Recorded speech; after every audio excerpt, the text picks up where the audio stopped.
So when I finished my MOS schooling, I was shipped directly to Germany. And I am a Vietnam era veteran because 1974 is when I went in. And actually, I think, when did the Vietnam era thing stop? 75?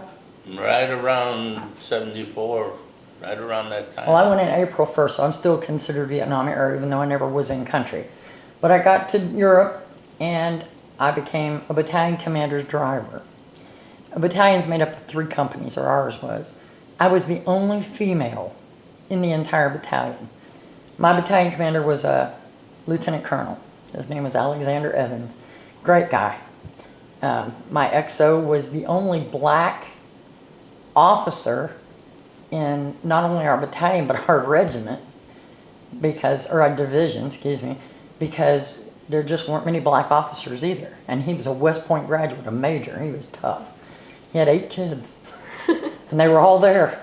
But there was a lot of stigma put on being female and being in a company of all men. I had 2 vehicles to take care of, a Jeep and a sedan. I went to my colonel's house at 4 o'clock in the morning to pick him up and took him home at 4 or 5 in the afternoon. If he went to Garmisch, we had to fly to Garmisch to do something, I flew. And then I went and got a vehicle. I mean, it was like being a chauffeur. Mm-hmm. But I was in uniform and I had to get up at 5 o'clock and run PT with everybody. If I didn't pick him up till 6, if we weren't going to the field or doing something that day, I had to be there at 4 o'clock. It was just a job. But it was just that I was in an all male dominated atmosphere. The one thing that I was really glad of is that basic training made me kind of tough. So I carried the guide on and set the pace for the entire battalion to run.